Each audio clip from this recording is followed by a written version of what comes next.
আমি সূরা ফাতিহাটা বাংলা এত দ্রুত বলতে পারবো, আপনি এত দ্রুত আরবিতে বলতে পারবেন না। আমি একটু বলি, তাহলে হাসবে না। সমস্ত প্রসঙ্গে বিশ্ব জগতের প্রতিপালক আল্লাহরই যিনি পরম করুণা পরম বিচার দিন মালিক, তোমার প্রসঙ্গে তোমার সাহায্য প্রতি তোমাদের চালিত করে সঠিক পথে তাদের পথে যাদেরকে তোমার দান করেছে, যারা তোমার রসপতি দানের কথা বলছে। আমি আল্লাহু আকবার।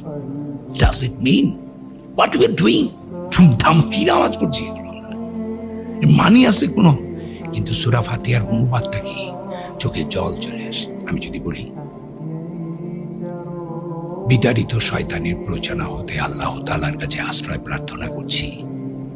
পরম করুণাময় পরম দয়াময় আল্লাহর নামে সমস্ত প্রশংসা বিশ্ব জগতের প্রতিপালক আল্লাহরই, যিনি পরম করুণাময় পরম দয়াময় বিচার দিনের মালিক। আমরা তোমারই উপাসনা করি, তোমারই সাহায্য প্রার্থনা করি। তুমি আমাদেরকে চালিত করো সঠিক পথে, তাদের পথে যাদেরকে তুমি অনুগ্রহ দান করেছ, যারা তোমার রোষে পতিত হয়নি, পথভ্রষ্ট হয়নি। আমিন। আলহামদুলিল্লাহ। আউযু বিল্লাহি মিনাশ শাইতানির রাজীম। বিসমিল্লাহির রহমানির রহিম।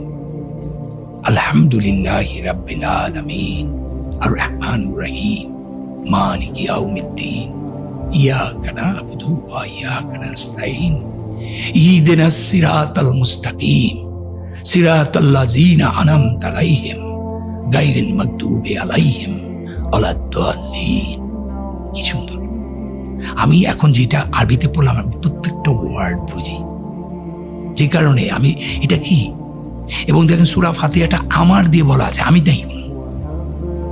আমার মানে হচ্ছে আমি আল্লাহর নবীর উম্মত হিসাবে সমগ্র মুসলমানদের প্রতিনিধিত্ব করে, কিন্তু মুসলমানদের হয়ে কিন্তু আল্লাহর কাছে প্রার্থনা করছি। সো সূরা ফাতিহাটা যদি না বুঝি, আমার যেটা মনে হয়, ভালো অনুবাদগুলো মুখস্থ করা উচিত।